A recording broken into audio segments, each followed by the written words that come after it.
We've lived on the same road in Vidor, Texas for 40 years. We've never had a flood, never, until Harvey. And when Harvey hit, we had about 25 inches of water on the outside of the house.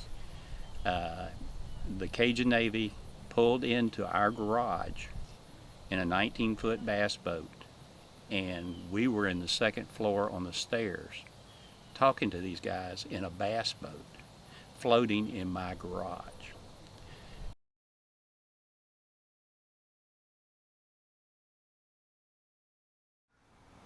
We all evacuated. We went over to Louisiana, a little town right outside of Fort Polk, and then we realized that we probably need to move further in. So I stayed there, since that's what I told everybody where I would be. So we stayed right there in that building, and then the rest of the state went north up into Shreveport and Dallas, as far north as you could get.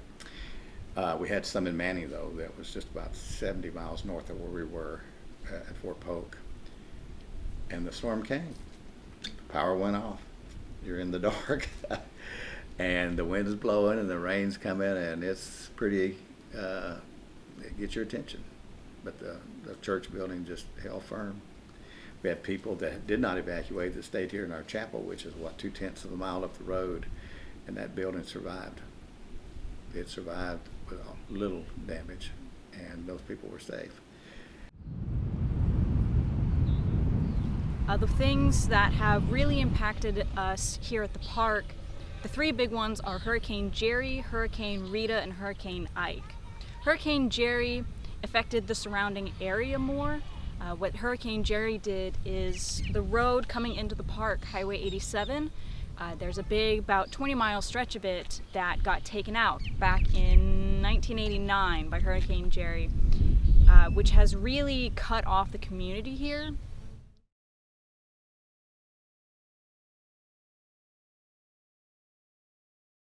For me, I try and look at the good things. It really highlights the love in the community and the support that we give each other.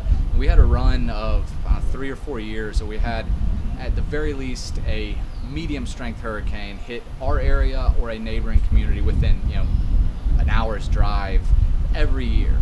And so, let's see, Hurricane Harvey was, I believe, 2017. I might be wrong about that.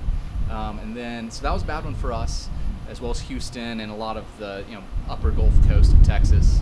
Then Hurricane Imelda hit, and that one was another weird storm. It dumped a lot of rain on us. My house flooded on that one, but my brother, who lives 5 houses down from me, his house flooded and it completely gutted it. And luckily he had homeowners insurance and was able to completely redo his downstairs, through the insurance.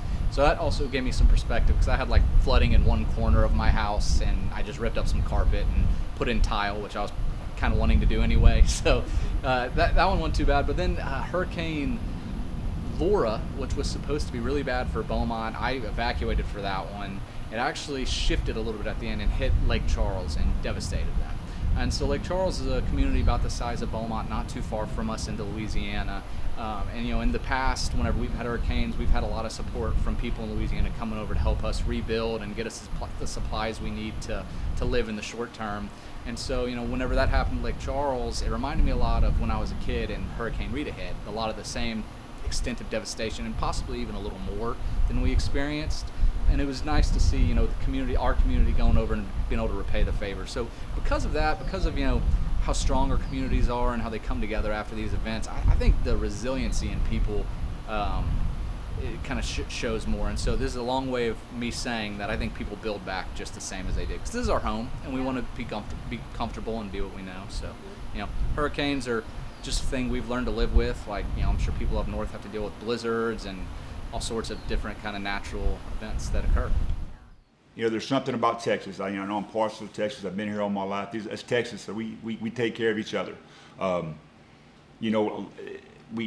There's different churches. There's different people that from different parts of life, and when you would meet together at a church and eat, or you would go help a house and you would see somebody. There was one guy, to be honest, that had been pretty hard on me as a football coach.